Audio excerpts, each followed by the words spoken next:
Hi, Matt McKay here, and today we're going to replace a keyboard in an HP Mini 1030NR. Now, netbooks are great little machines to have in your computer arsenal, but unfortunately for me, an accidental drink spill had caused my keyboard to cease operation. Now, rather than spending half the price of a new machine at a service center, I decided to do a little bit of research and install a keyboard myself. The keyboard cost me less than $20, including shipping, and as you'll see, it only takes a couple of minutes to put in, and it's really easy. So let's get going.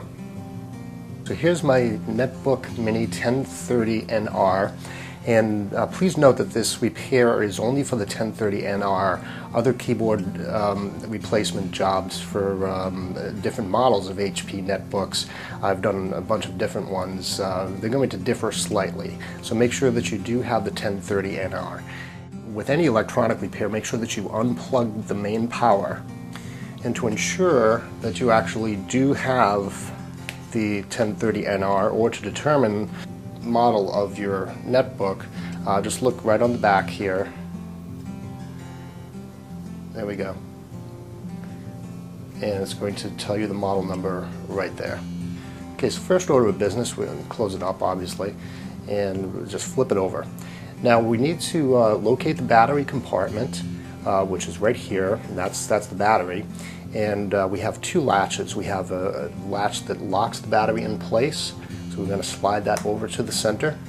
And then we have the release battery. We're going to slide that to the center, and just use your fingernail and just pop the battery right up. Okay, now all we need for this job is just a small Phillips head screwdriver and a small flathead screwdriver. There are two retaining screws that hold the keyboard in place, one at the top of the compartment and one at the bottom compartment. Now the one at the top of the compartment is longer, so we're going to need to keep that in mind when we put the machine back together. So just pop that right out and put it aside, and remove the second screw.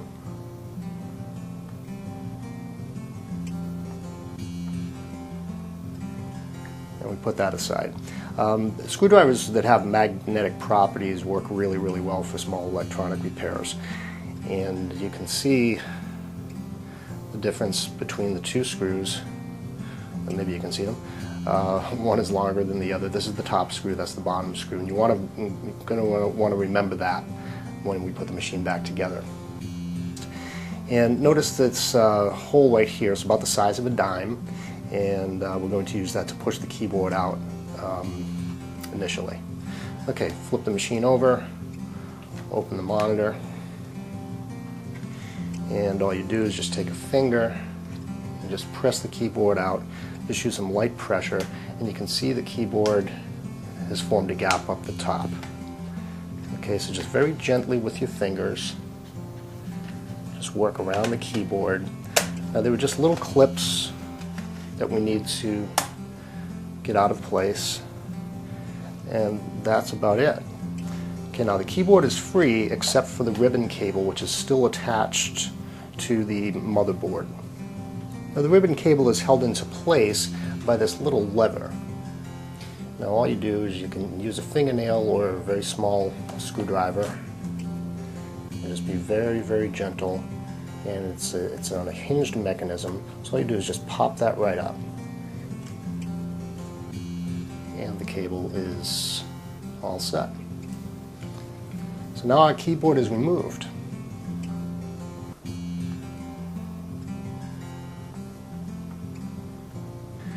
Alright, so here's our new keyboard with the ribbon cable. Now the first order of business is to slip that ribbon cable right back into the slot. With new keyboard, it's might be a little tricky because the cables are rather stiff. It just kind of pops into place there.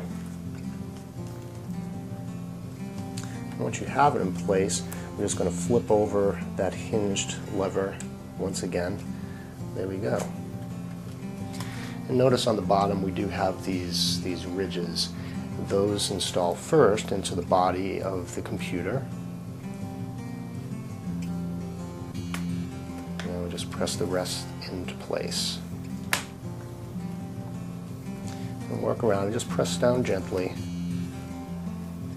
and you'll be able to feel that the keyboard is in place. You're going to have a little bit of overall play. Now we'll close the machine back up, flip it back over, and we're going to reinstall our screws. Remember the long screw, and these are Phillips head screws, by the way. The long screw goes into the top, and when doing any kind of electronic repair, when you're screwing things in, just do them hand tight, because there are a lot of plastic pieces and they are easy to break if you're not careful, if you tighten the screws too much. Place our second screw.